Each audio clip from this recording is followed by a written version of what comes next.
Hi everybody. I'm gonna give this a try. We'll see.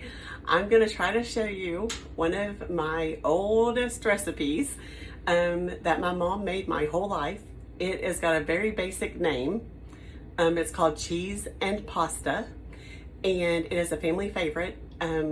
We had it my whole life, and I have made it for 32 years of marriage, and it's a tried and true recipe, which there really isn't a recipe that I use. I don't use recipes for much of anything. You'll see that when you see my videos. I don't measure much, and the only thing I really follow recipes on is when I bake, because that needs to be precise. But when I cook, I very seldom ever use a recipe. So I'm just gonna jump right in here. Bear with me. Again, this is the very first time, so we'll see how this works. I have, first of all, I filled a large pot up with water to start boiling for my pasta. And in the meantime, I turned the oven on to 350, and I put 2 pounds of hamburger in a large skillet, and I cut up about an onion and a half. If you have a large onion, sometimes I'll just use 1 onion. Ever what you're feeling that day. I have made it without onion. If I was without onion, you cannot mess this recipe up. It is good no matter what. It's good. And it's sort of like an Italian dish, maybe along the lines of lasagna or something, but not. I don't know. It's kind of different. My cousin, Carolyn, she's my first cousin. She's the one that sort of created it at the beginning, I think. She's seen a recipe and then kind of conformed it to fit their family. And then she must have shared it at some point with my mom. And it just started from there, and we all kind of make our own version of it. I think even when I just talked to her recently about the recipe and getting some information about when she created her version, my mom even made it different than that. So I think my mom made her own version, and I think I have since made my own version. So you just make your own version and go with it. But it's really good, and you should give it a try. So I'm gonna turn my oven on, or my stove on, and I'm gonna start the hamburger to browning. Just 1 second, I'm gonna grab the, I forgot to get the crushed garlic out. I'm gonna put some crushed garlic. This is just, I get from Sam's Club. You could use whole garlic and chop it up and put some in there. Her recipe calls for garlic powder. We really like whole garlic, so, the crushed garlic. So that's what we use a lot. So I'm literally just gonna take my fork and drain this and just put a couple of forkfuls in there. That's how I measure, a couple forkfuls, and put it in there.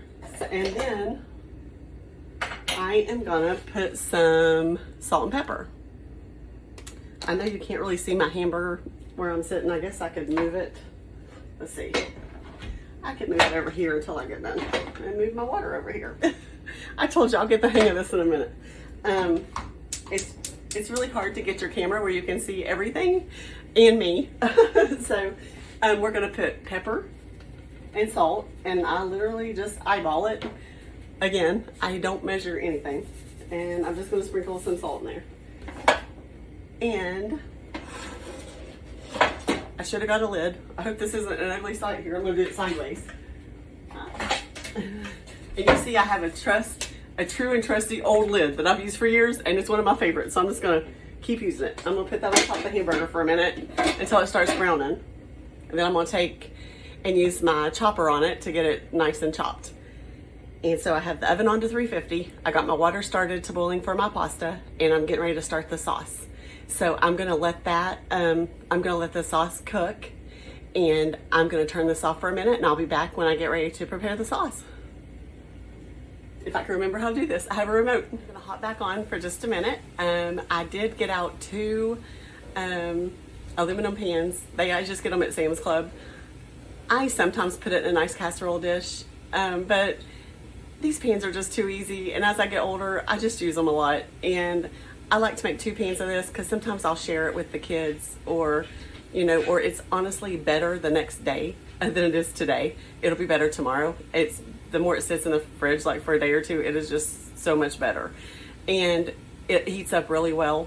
I did spray the pans with my Sam's Club olive oil spray just to keep it from sticking. I have the hamburger and onions cooking, and I will put my cousin Carolyn's actual written recipe in her handwriting. I'll put a picture of that on my blog because I'll do a whole blog post about this. And I'll put some variations because this recipe has so many variations that you could change it up. And I usually make it the same pretty much every time. Sometimes I put mushrooms in, sometimes I don't. Today I'm not because I didn't have any. And I honestly don't, it doesn't bother me either way if they're in there. But you'll see as I go, it's just a really easy, adaptable recipe. So I'll be back. Okay, so my hamburger meat and my onion are pretty much thoroughly cooked. You would need to drain the grease off of this. My spoon's kind of hot. It got hot on the stove. But we bought this beef from the Murphys, Elizabeth Murphy, I think, and it's really good meat. And I very seldom have to drain it that much. Like, it doesn't really have much grease on it. So I'm just going to leave mine the way it is right now. I'm going to move my lid over to my pasta pot, which is not boiling yet. It's taking its own sweet time.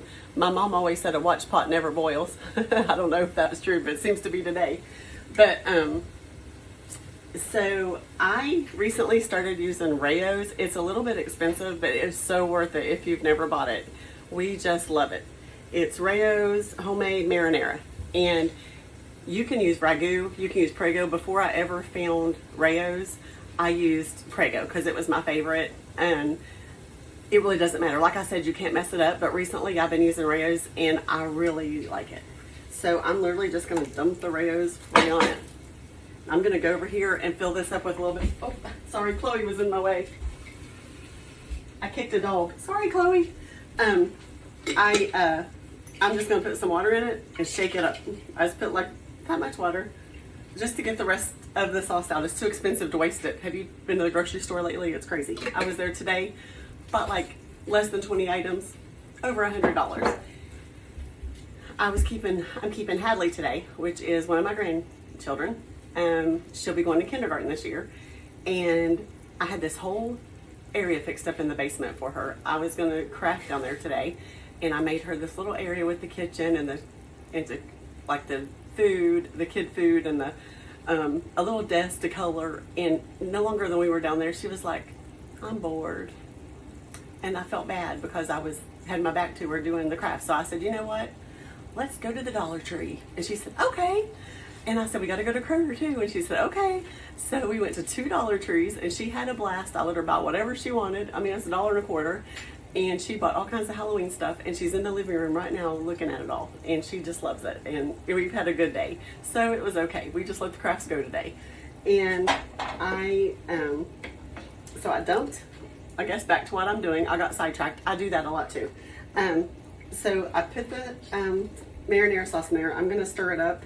I also have a can of Italian style diced tomatoes. I like Kroger brand pretty much everything, so I usually always use Kroger brand unless it's on sale cheaper. This is Kroger brand stewed tomatoes. If your family doesn't like chunks of tomatoes, you can use crushed tomatoes. You could put this in a blender and blend it, and it'll still give the same flavor. We like chunky tomatoes, and I actually love chunky stewed tomatoes, so I usually put stewed tomatoes in here. I do have another can sitting here in case when I get done I feel like it's not enough. You can't tell by looking at it, but so I'm gonna put that in here now, and I put that all in here, and I'm gonna let it just simmer and cook. And the longer this simmers, the better, really. So we'll just leave it in here simmering, and I'm gonna put the lid back on it, and I'm still waiting on my pasta water to boil, and I'll just let that, I'm gonna turn it down on low, and I'll just leave it there to cook until, actually my water just kind of started boiling. I'm gonna put, you can use any kind of pasta you want. Her recipe had lasagna noodles, and I think it had shell noodles to begin with, and my mom always used shells, like the bigger shells, not the salad shells, and you can't find those as much as you used to. She used to use that, and it's really good too. But my family tends to like rotini, and I think I'm upside down and backwards. Rotini pasta better. Sometimes I'll use the, oh, what's the other one? It's the long tubular one. It's leaving me right now. Any pasta is fine. I'm going to use rotini today. And I always buy Kroger brand in that too, and it's fine. And do I have everything else here? And I think that's it. So I'm gonna let this cook for a little bit, I'm gonna put my pasta in to boil. Sometimes I'll boil 2 boxes of pasta depending on how much I'm gonna make. If I'm gonna make a lot, like sometimes I'll make 3 pans of that because I'll share it with the kids, and I'll use 3 pounds of hamburger instead of 2. The recipe says 1.5 pounds, but I always use 2 pounds. And sometimes I'll just go in and make 2 boxes of the macaroni or the pasta, because even with 2 pans, sometimes I need that pasta and I might just have a little bit left over I don't use, but it's better than just having 1 box. But you could easily condense it down to 1 box, and you could probably even use 1 pound of hamburger. Again, it's a very adaptable recipe. And I think that's all I've got for now. I'm going to turn this off and I'll be right back. Okay, I'm back. I hope my dogs don't start barking. They bark at everything right now. I have my pasta boiled and I have it draining. I literally just have it in a drainer inside the cooker so that I can let it finish draining. My sauce is nice and simmered, and I've got my 2 pans sitting here. So I'm gonna take this big scoop thing. I don't know what it's called. It came from Pamper Chef, but I really do like it. So I'm gonna take this and I'm gonna scoop this macaroni or pasta. I call it macaroni. I know it's not macaroni, but that's I guess the Kentucky girl coming out of me. That's what I say. So I'm literally just gonna take turns putting pasta in each pan. I hope you can hear me okay, because I feel like I'm kind of far away. So I'm gonna put pasta in each pan. Again, I made 2 boxes. You do not need to do that. I try to adjust mine to who I think might eat and who I might take food to, or save for us for another night this week, because like I said, it reheats. So right there, each pan pretty much holds all the pasta. So I'm gonna move this back here, and I'm just gonna take my spoon and kind of spread this out a little bit. And then I'm gonna turn my pan around here so I can get a hold of my lid. I'm gonna move this lid over here. I'm gonna use this handy dandy mug. Look, I bought it for Matt. It says my wife is hotter than my coffee. I thought it was funny. Anyways, I'm gonna take this because it's easier for me to use a teacup, than it is to use like a ladle. So I'm gonna move one of these pans over here right by my skillet. I'm just gonna start scooping my sauce over top of my pasta. Now, the recipe that I'll be posting says you layer it in layers, kind of like lasagna.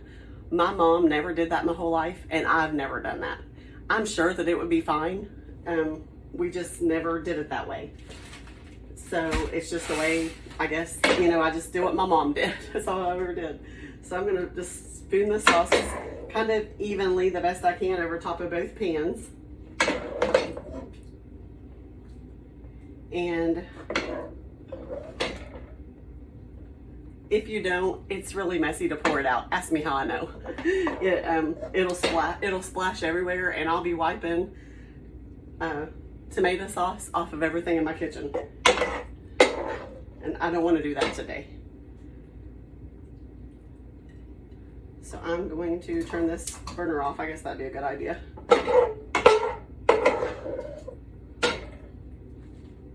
I just try to put about half and half in there.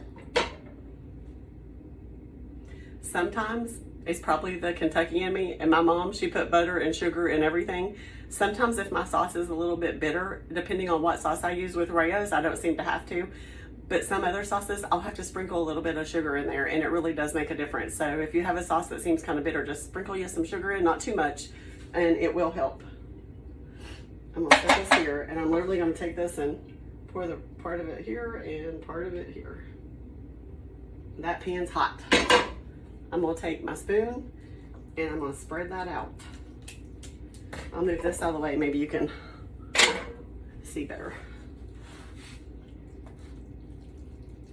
Now I'm gonna finish one of these pans off for this video, and I'm gonna save the other one to finish off so I can take some pictures to put on my blog. I'm trying to multitask here.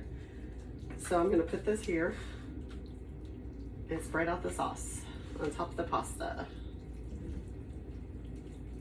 I mean, everything in here is technically done. I also take my spoon and I kind of just go like this and jiggle it through there so the sauce gets kind of down inside the pasta. I don't know why I do that. I've just always done that. So I just take my spoon and jiggle it and try to get the sauce down in the pasta as much as possible. If you like your sauce less meaty, you could use more pasta sauce. Like I said, it just ever how you want to do it. You really can't mess it up. So now I already had a sour cream open. Again, pretty much everything I use is Kroger brand. I'm a Kroger girl. So this was already open. So I'm literally going to take sour cream. And you could use ricotta cheese or cottage cheese. I've never done that because we like sour cream and it is so good. If you like sour cream, you should try it because it just, I don't know, it makes a difference. So you just dollop some sour cream, and this is, my mom always did it this way, so that's what I do. Somebody might have some better suggestions. Not everybody does stuff like I do, and that's fine. I'm just showing you how I do it, and you can do it how you do it. I'm gonna just take some sour cream and dollop it all over the top. I'm gonna open this other one up. Because again, I'm making 2 pans. And I'm gonna dollop more on top of this. And I'm just gonna take the little dollops and I'm gonna spread them out with my spoon. Not perfect, just spread them out a little bit over top. Just like that.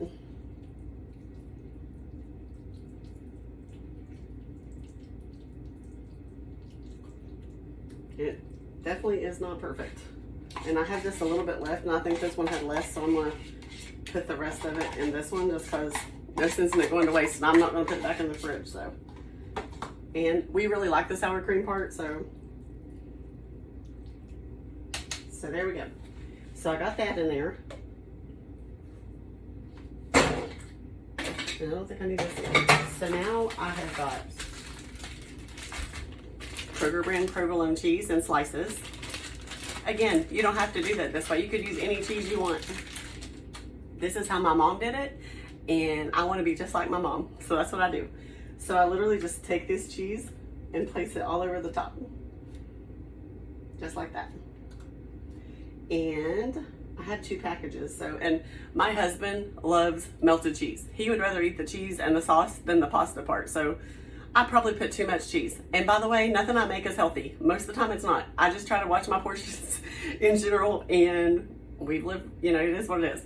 So we just like good food, and that's what we do. So here is, let's see, sometimes I'll like break these in half if I feel like I'm trying to fill in some areas. So I'm gonna put the whole package again. I'm not gonna do this pan because I'm gonna take some pictures for my blog. I have a whole bag. I like to use this Italian blend. You can use mozzarella. My mom actually always used mozzarella. I don't even know if they had Italian brand when I was little. I mean, I'm 51, so they might not have. I don't remember. I just like this better, but she always used provolone and mozzarella is what she always used. So then I'm just gonna take this whole bag of mozzarella. Oops. And I'm gonna put it all over the top. Just like this. I was talking to my cousin on text yesterday, telling her I was gonna do a blog about this recipe. And I asked her, did she have any stories about it? And she said the only thing she could really think of was that when she seen the recipe, I guess in the, I don't know, wherever she's seen the original recipe, I'm not even sure. Her daughters didn't like, it had cottage cheese in it, or ricotta cheese. They didn't like the white stuff. And I think they didn't like the pasta or something, so she switched that. But so she ended up just substituting items until she found what worked for her family. So it's kind of an adjustment off of another recipe. So anyways, I've got this all, so see, I have my pan done. I'm gonna stick it in the oven. The oven's preheat to 350. I turned it on, remember when I first started cooking. I will put it in the oven. It's done when it's like bubbly and kind of golden brown. It does take probably 35 to 55 minutes to bake. It's really done when you put it in the oven, so it depends on you. I like it to be a little like brown on top, so that's what I do. And I'm gonna put it in the oven and bake it. And you also can make this obviously with garlic bread. I went yesterday, we have a local Italian restaurant called Ann Antoni's. I went yesterday and bought a loaf of their bread. I like their bread and their garlic butter. So I think that's what we're gonna have with it tonight. We really like the brown and serve rolls from Kroger, and I know not everybody likes those, but they're one of our favorites. They're inexpensive, they're easy to make, and right here, these, I've got them sitting here. These are what we make these a lot for dinner because they're fast and they're good. So if you haven't had those, you should try them. And obviously a lot of nights I'll do like the Texas toast or what have you, but I happened to be out and about yesterday and thought Aunt Tony's bread and garlic butter sounded good, so that's what I bought. I was really gonna make this yesterday, and then my husband came home and said he had to go price a job, and he said we could go out to eat. So we went to York Steakhouse, which was really good because that's one of my favorite places. So I ended up postponing this until today. I'm gonna put this in the oven, and then I'm gonna get off of here, and I'll be back in just a minute because in the blink of an eye, I'll hit the play button or the record button again. Thanks. Well, if I can. Okay, I'm back. My remote's not working, so I had to use my finger, but you can see I almost left this in the oven too long. Of course, my first time recording. I like it like this, but it really should be a little bit lighter brown. I set my alarm on my phone, and Matt came home from work, and we were sitting there talking, and I realized my alarm went off, and I just hit off and kept talking. Have you ever done that? It's still fine. We'll eat it. It's completely fine. I'm gonna plate it up. As you can see, I serve Matt his food. That's just what we've done for 32 years. We like it that way. I'm gonna make him a plate of food. And you can see, it's all nice and cheesy. It is delicious. It doesn't matter if it's a little bit brown. It'll be fine. I'm gonna let you know I made this garden salad. We have a garden right now, and we're getting vegetables from it. And I like to cut up the vegetables and put Italian dressing on it and let it marinate in the fridge, and it is so good. And I just add more cucumbers every couple of days, and like we'll eat on it for several days in a row. And it has tomatoes, onions, green peppers, and we just love it. So you should try it. I'm going to do a blog post on this too. So I hope I did okay for my first time, even if I did leave it in the oven a little bit too long, but I like it like that. It's fine. There's plenty of cheese on it. So I hope you guys enjoyed it, and I hope you try the recipe and let me know if you do. And be sure to comment under my Facebook post when I share the blog and the video on YouTube, and let me know if you tried it and how it went, and if you made any variations or how you would do it. Everybody does stuff different. I do it my way and you do it your way, but hopefully we get ideas from each other. So happy cooking. Hey y'all, if you made it through my video this far, I really appreciate it. It was not the greatest. I realize that, but it was my first time, and I appreciate you watching all the way through. Just a couple of things that I noticed when I was watching it to double check how I did. I could have said that you could omit the sour cream completely, and some people do, and sometimes I have to do that for some of our family members that don't like sour cream. And you can also omit the meat. You could just use sauce. And I will try to type all that up and put it in the blog. Also, just a funny side note, if you ever make a video of yourself, check the back of your hair first, because the back of my hair was a hot mess through the whole video. But it's okay. I'm going to leave it because it was a lot of work and it was my first time. So I'm going to give myself some grace. So thank you so much for watching, and I will see you next time, and hopefully I get better with time.